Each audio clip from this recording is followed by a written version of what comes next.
माऊली, आपल्याला या कार्यक्रमाला येऊन आपल्याला कसं वाटलं? खूप सुंदर नियोजन आहे.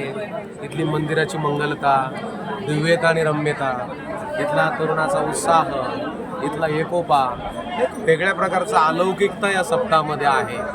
भगवान बाबाचं, भाऊबाबाचं कार्य, पुन्हा पूजनीय ज्यांचा आपला संत रोहिदास बाबा या देवीदास बाबा यांचा जो सोहळा आहे प्रगट दिनाच्या निमित्तानं, सगळं गाव एकत्र येतं आणि तो मोठा उत्सव साजरा करतात. त्यांच्या जीवनामध्ये खऱ्याखुऱ्या आनंदाची प्राप्ती या गावामध्ये प्रत्येकाच्या जीवनामध्ये झालेली दिसते. आणि असेच प्रत्येकाच्या गावामध्ये असे उत्सव व्हावे, एकत्रपणे यावा.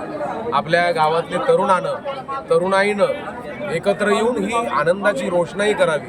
जशी इथं रोषणाई केलेली आहे, सगळी लाईटिंग केलेली आहे, तशी माझ्या तरुणाची बुद्धीसुद्धा अशी रोषणाईसारखी झाली पाहिजे आणि इथला तरुण संत आणि वीरासारखा झाला पाहिजे. एवढीच आपली म्हणजे आल्यानंतर असं वाटलं तरुण जरा प्रभावी आहेत, प्रभावशाली आहेत, तेजस्विता आहे. मला असं वाटतं UPSC MPSC परीक्षेचे अभ्यासक आहे की काय असं वाटतंय. असे या गावचे तरुण आहेत. 2027ला संत उदासी देवीदास महाराज यांचा समाधी शताब्दी सोहळा आहे. याबद्दल आपलं काय मत राहील?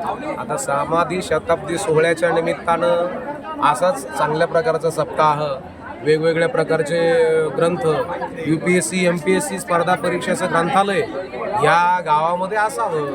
चांगल्या प्रकारचं आयोजन करावं आणि चांगल्या प्रकारचं म्हणजे आपल्या गाव आता इथून पुढं सप्ताहाच्या माध्यमातून जातमुक्त करावं. हा ह्या जातीचा, तो त्या जातीचा, हा भेदभाव न राहता सगळ्यांनी गुण्यागोविंदाने एकत्र येऊन नांदावं.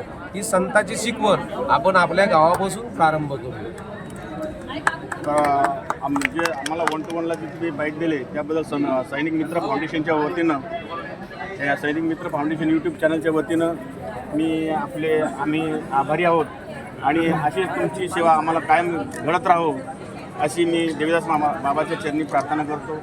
आणि परत एकदा तुमची कधीतरी सेवा मिळावी अशी मी विनंती करतो. रामकृष्ण. साक्षात बाबा महाराज सातारकर आज कीर्तनाला आले होते असं आम्हाला प्रत्यक्षाला अनुभवाला आलं आणि तुमची शैली ही म्हणजे प्रत्येक श्रोत्याला खूप भावलेली आहे.